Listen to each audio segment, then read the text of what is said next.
Welcome back to Commodity Champions, and we're talking about the International Gemological Institute's Diamond Show. The yellow metal naturally shined at the show and was in focus for most brands. Suvankar Sen of Senco Gold spoke to me about the demand of gold, and when asked about Senco's IPO plans, he said the announcement may happen pretty soon. This time we saw in Akshaya Tritiya that the buyers, that time the prices were lower. And buyers were looking at it in a positive way. A lot of them, the wedding jewelry buying was happening, and at the other end we could see token purchases happening by the buyers. Overall footfalls were down, but still business was there. But this last 7-10 days, see, these all-time high, customers all takes a pause. They are confused whether this is sustainable or things will correct. But somewhere, for the long run, I can imagine that there is a positive sentiment towards the commodity by the buyers, be it the franchisees or the end consumer, because they can see that the stocks that they have invested is appreciating. So I hope that once the prices stabilize or takes a smaller correction or whatever happens, we will be able to see. The only thing is that the disposable income of the economy and the consumers needs to go up so that they can continue to buy jewelry. Absolutely. So, in India, it's not just about the gold prices rising. It also is about the high tax structure. It also is about an immediate discount that starts to create in the spot market and the unofficial gold that keeps coming into the country as well. Right. How do you look at all of these issues? No, I can humbly request the government that gold prices internationally has gone really high, and we as Indians, not only because I'm a member of the industry but as a consumer, we should try to reduce the duty so that our Indian consumers, the culture of buying gold was always there, and it should be affordable to them. I can see that the countries across the world are buying gold. Chinese consumers are buying gold. So why should we let the Indian consumers feel a pain? And then the middle class customer, gold has always been a part of their savings. So it is my humble request to the Indian government that to kindly consider on reducing the duty that will control the smuggling as well. Would you say that the organized players have it better than the unorganized ones, and that's clearly where the government focus seems to be going on to? Better in which sense? The hallmarking is in, and the way the organized players seem to be expanding, opening more stores. Do you think this is a sector that seems to be doing way better? Well, it is because, see, you can only grow when your systems and processes are in place. Then the banks, the investors, everyone has more confidence in ensuring that the money is going to the right hands. And that is how the organized players are able to grow.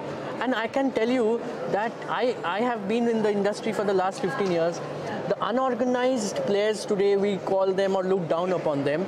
But with the new generation coming in, if we look, the ratios of unorganized to organized in terms of organized growing up is there. But the new generation of unorganized wants to be organized. People have realized, and everyone is becoming more and more organized. Would you say with the hallmarking coming in, there's a level playing field now? Yes, there's a level playing field. See, when we know something as a human being, when we know what is right, but it's painful, we procrastinate.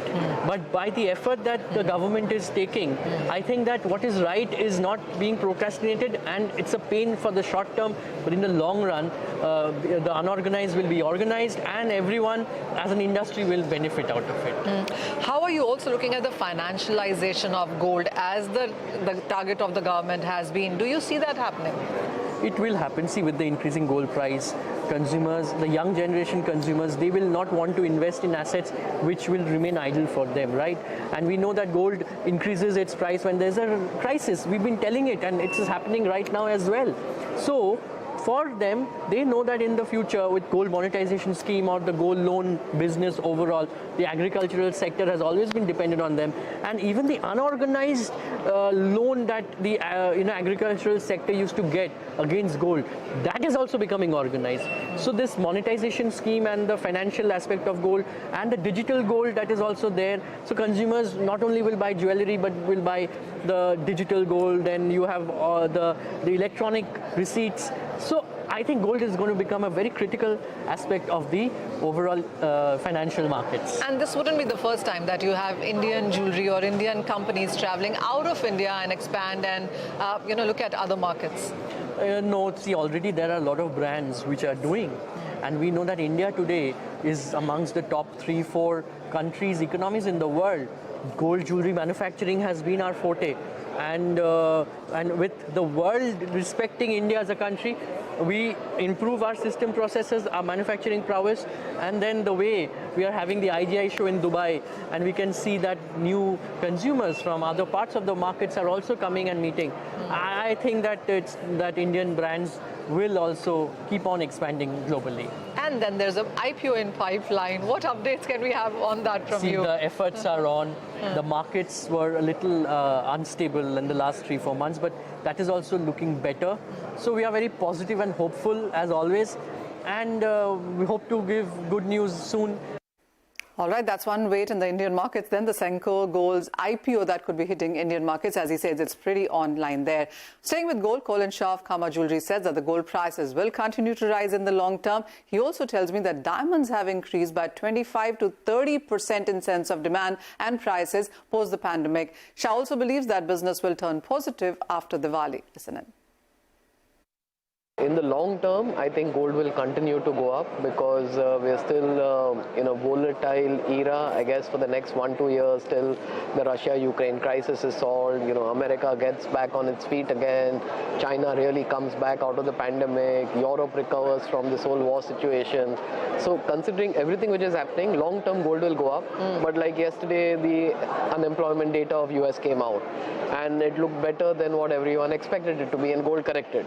So we're going to have these small corrections along the way, but long term I'm still bullish on gold. So while last year for India was really amazing in sense of sales, whether it was silver imports, whether it was gold selling, this year hasn't started so great in sense of sales. Is at least the initial idea that we get from the markets. How is it for you? It's the same for our industry in terms of value. Even Akshaya Tritiya, I guess everyone made up the value compared to last year, and maybe they were low double digits up, but in terms of volume, everyone is lower than where they were last year. So, that's a reality. Having said that, India still continues to be, I think, one of the brightest spots in the world. And if the economy continues, especially in an election year, the way it's predicted to continue, we expect the business to be very positive come Diwali. Okay. How are you also looking at diamonds picking up? Because we do understand the way the gold prices have gone up. The diamonds haven't, thankfully. Is it a good time to start buying those? Diamonds have also gone up. In the last 1-2 years, they've gone up nearly 25-30% post-pandemic. We really see that this year also they will be stable and maybe only go up, I would say, between 3 to 5%, for the simple reason that the rough imports from Russia haven't happened. Right. And that's a third of the supply of natural diamonds gone. So though we have lab-grown diamonds coming up in a big way, and they're eating some share of the natural diamond business, but because of the shortage of supply, we're not going to see any prices going down. We see so many exhibitions happening, not just in India, but outside India as well. And I'm sure you guys continue to meet different kind of markets here. But what is doing better? Is it B2B even now, or is B2C picking up as well? No, B2B does only well if B2C picks up. Right. So in terms of consumer, see, one very positive thing which maybe has happened for our business especially is the new markets which have gotten created. So if you look at it traditionally, say when people like me started into the business 20-25 years back, our market was only America and Europe, and the remaining parts of the world were still at a very nascent stage. India consumed only 1-3% of the diamonds manufactured. Slowly that's gone up to between 5 and 7 to 10% also, and China came up as a large market. What we are very positive about as an industry is Africa, and Africa seems to be the next continent which is now becoming prosperous. There's a population out there who wants to go and spend money.